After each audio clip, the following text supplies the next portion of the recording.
everybody, it's me, Nate, aka Devildo99, and we're back with another video. And before we get started, make sure to give me a thumbs up for this video and please subscribe to the channel. That way it appeases the YouTube algorithm Autobots. And let's get straight to it. This is my second video, that's right, I normally do when we come back at the new year. This is my top 15 best games of 2023. Now, of course, before I get started, I have to say the same thing I did last time. These are games I've actually played. There's lots of other games that did not make my list because I did not get to play them, therefore that's why they're not on here. So you're like, hey Nate, this game, that game, and they're not on here? That's the reason why, it's because I just didn't play them. But here it is, let's get straight to the countdown. Number 15.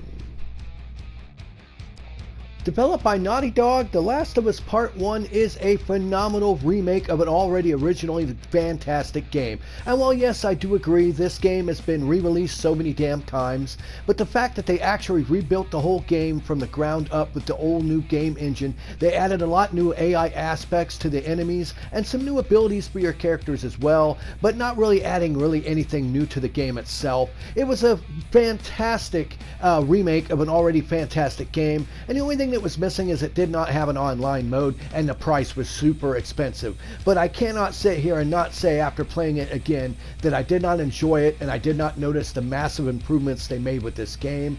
I can't wait to see what they do with The Last of Us Part 2. Hopefully it won't get 800 re-releases like this one did, and maybe it won't cost that much. But because of that, even though it's a fantastic game that's been played many times and released so many times, it still made it as number 15 on my top 15 for 2023. Number 14. Dead Cells Return to Castlevania is a fantastic DLC expansion. I don't know really what it is, but I love the aspect of taking the Dead Cells universe with its really, hardcore gameplay of the permadeath and everything, and adding this layer of Castlevania over top of it with new enemy designs, new generated areas, new bosses, new weapons, gear, armor, everything like that. Dead Cells itself was a fantastic game, and this is actually the best way you can actually do an addition to an already fantastic game.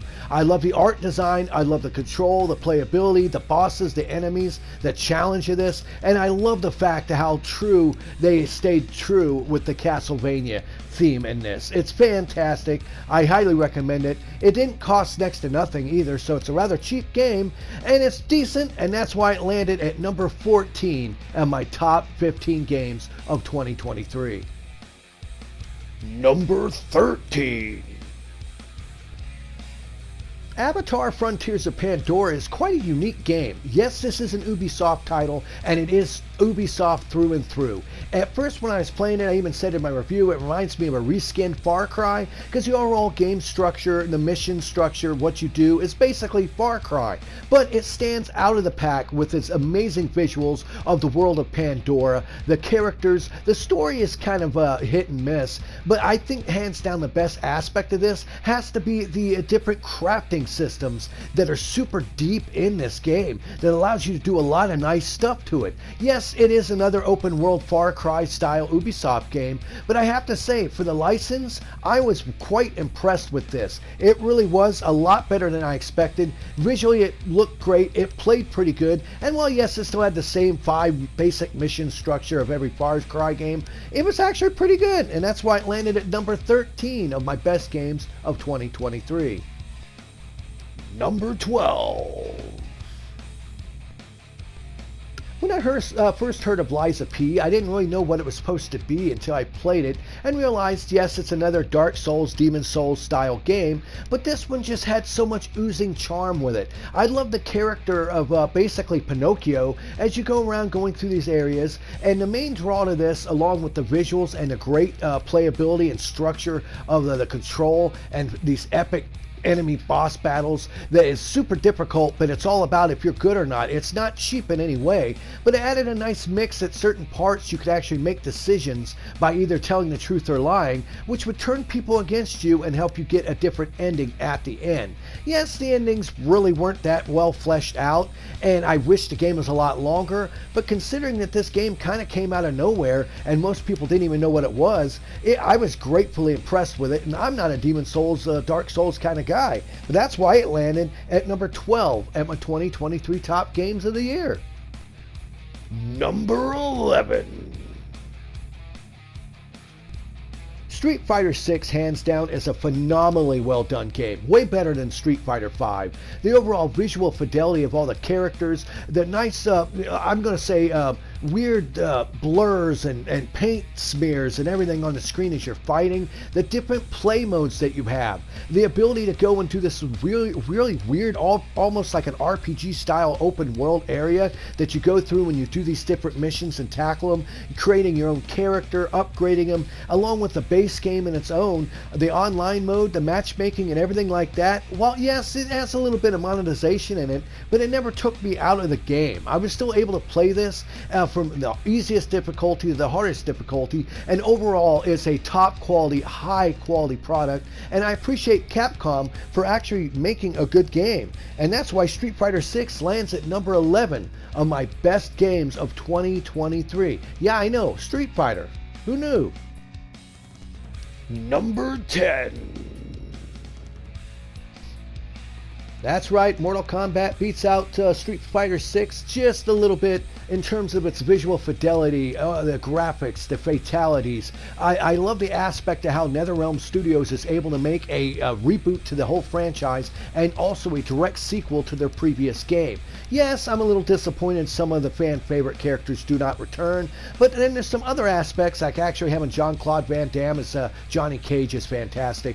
I do think they're getting a little bit heavy-handed with their nickel and dime DLC characters. I blame Warner Brothers for that, but hands down, the story mode is fantastic as usual. It's a pretty good long game. I love the ability to pick up and play this title. It is a good Mortal Kombat game. I just hope the next one they try something a little bit new, because I do think their formula is getting a little bit stale, but in the end I had so much fun with this. It lands at number 10 on my top 15 games of 2023. Get over here. Number 9. Of course, Resident Evil 4 Remake was going to make it on here. First of all, Resident Evil 4 was one of the best GameCube games ever made, and it's seen several ports and versions of it, but this remake from the ground up is fantastic. Capcom is knocking it out of the park with their remakes. They know how to tweak just enough stuff, like making Ashley nowhere near as stupid. She still gets in the way, but nowhere near as bad as she did. The graphics are a lot better. The gameplay is more fluid. They did tweak some stuff. They did add some new stuff and move some stuff around. I think the highlight of it is the gunplay. I do miss some of the funny quips that Leon would say, and I will say this from the bottom of my heart, the voice actress of Ada Wong is terrible. No offense, that's the biggest downfall of this game. But hands down, for a remake, especially in 2023, you gotta give hats off to Resident Evil 4 for being a phenomenal game, and that's why it landed at number 9 on my top 15 games of 2023. Number 8.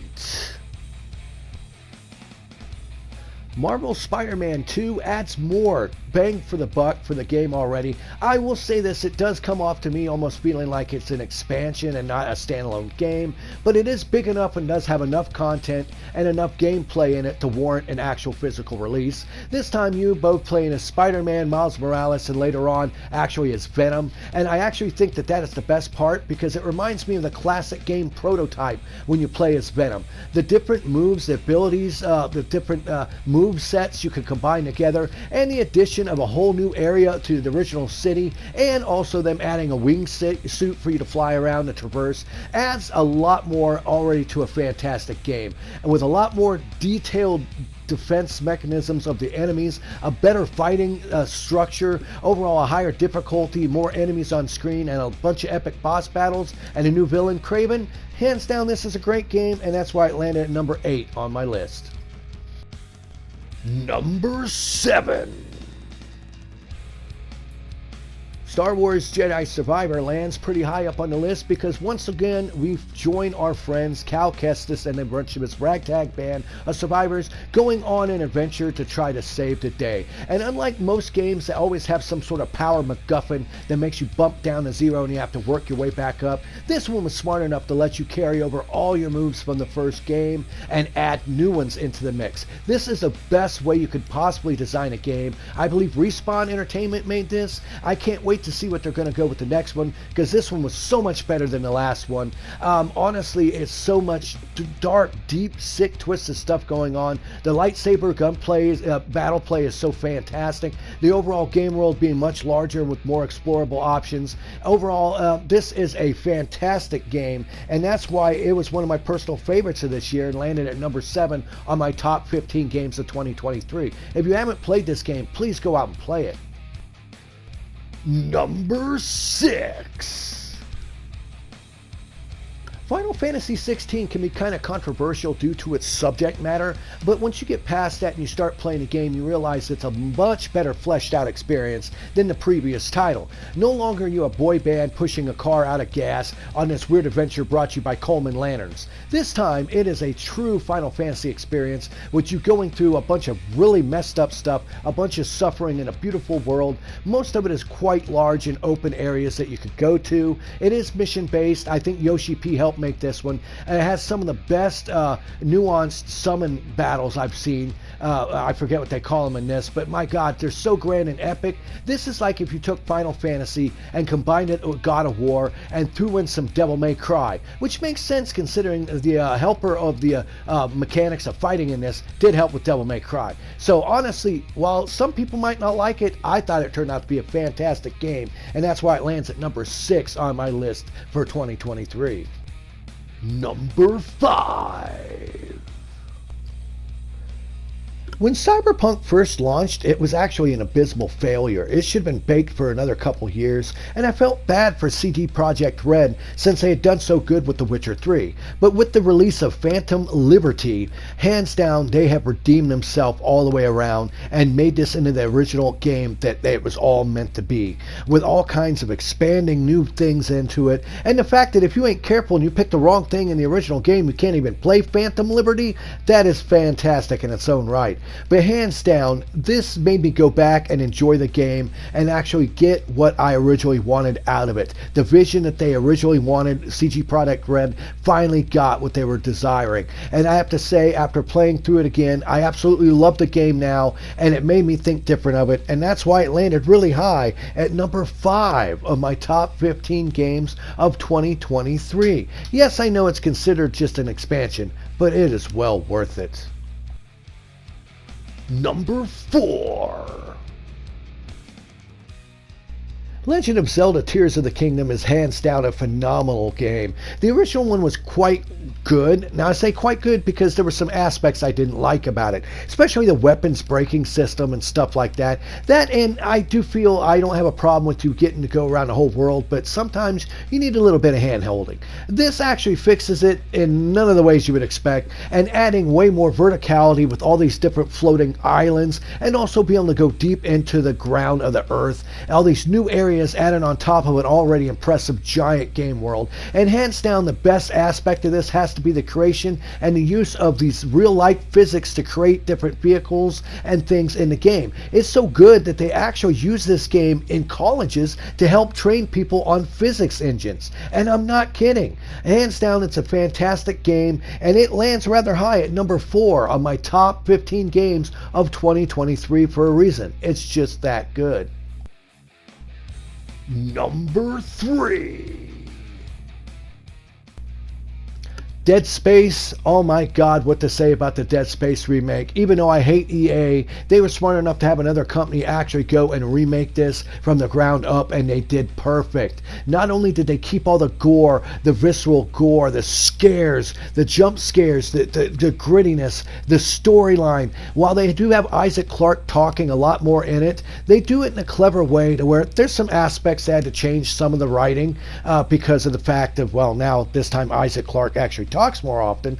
But hands down, this is a correct way to actually do a remake of a classic game. And even though I hate EA, I can't wait to see them do this with the other Dead Space games and maybe give us Dead Space 4 like we've all been waiting for. Maybe, just maybe. But this, hands down, I loved it from the very beginning to the end. The addition of new shortcuts to help you get through the ship, hands down, it's just phenomenal. And that's why I ended it at number 3 on my list. Number 2. Poor Alan Wake, being trapped in an alternate reality for over 12 to 13 years and having to write a new story in order to try to save his life and get him back to the normal world. This game, I don't know why, it's just so cheesy and corny and ham-fisted with the narration, but the story, it's just so good. And even though I hated the original one with its mechanics of flashing the lights on the enemies, this time they fleshed it out a lot more. I still wish there would have been more enemy variety, but I understand. Hands down, this game has so much charm. The only thing I think sucks is there's no physical release for it. It's only digital. But if you have a chance to play Alan Wake 2, I can highly recommend it just for its characters. And honestly, my God, even that dance number that even made it into the Video Game Awards, people are like, what the hell is it? Play Alan Wake 2, you'll know exactly where they got it from. Honestly, I enjoy this game so much, it actually gets to the top and lands at number 2 of my top 15 games of the year. Number 1. That's right, people. Baldurs Gate is my number 1 game of 2023. Honestly, it's so big and grand. I never did a game review on this because it would just take too much time. The amount of just subtle details and massive content that I think Larian put into this game is phenomenal. The amount of details, the only thing I can say is I don't think they have enough classes in it, but that can be fixed by updates in the future. The sheer amount of content, the sheer amount of gameplay, the sheer amount of voice acting, and everybody puts their heart and soul into this. This game just oozes charm all the way around it. It's set in the D&D universe and follows the rules exact. And honestly, I didn't think I would like this game that much, but after playing this for so long, this game is a juggernaut, and there's a reason why it's won so many awards. It deserves the awards. It hands down is a fantastic game, and it's my personal favorite of 2023, hands down. If you haven't played it, go play it. That was a heck of a top 15 list, but you know, there are some honorable mentions that I did not say in my list. These are games that stood out in the pack. Well, they weren't blockbusters in any way. They were really good games, and I can highly recommend you go out and play them. First up is RoboCop Rogue City. I can't have a top 15, and even though it didn't make the list, honestly, what Teon did with this particular game was so phenomenally well done and stayed so true to the source material, even getting dude back to play RoboCop again, Peter Weller. Honestly, everything about this game, while it is cheesy, it is corny, and it is glitchy, it stayed true and paid great homage to the source material. I can't wait to see what Teon does next. Next game I would have to give a huge shout out for would have to be Double Dragon Gaiden, The Rise of the Dragons. Honestly, a sequel to a classic Double Dragon game that is done very, very well. While the overall size of the game isn't that grand, and the pixel art leaves a little bit desired, the gameplay itself and the nice aspect of whatever group you took down, the others would get stronger and have more bosses and draw the game out longer, and the difficulty challenge in a 2-player co-op honestly was fantastic. I had to point out 2 of those honorable mentions, even though they didn't make it in the top 15. I guess you could say that this was a top 17 list, but nonetheless, that was my top 15 best games of 2023. Leave in the comments below your list of what you think was your best top 10 of 2023. If you agree or disagree with anything that I had said in this, after all, it's just strictly my opinion. Once again, I want to thank each and every single one of you for watching my channel. Please give me a thumbs up, leave lots of comments below, and I'll answer each and every single one of them. And of course, here at Devil Dog Gaming, we always end our videos by saying, have fun, play hard, and remember, people, the devil is in the details. Peace out until next time. Ha ha!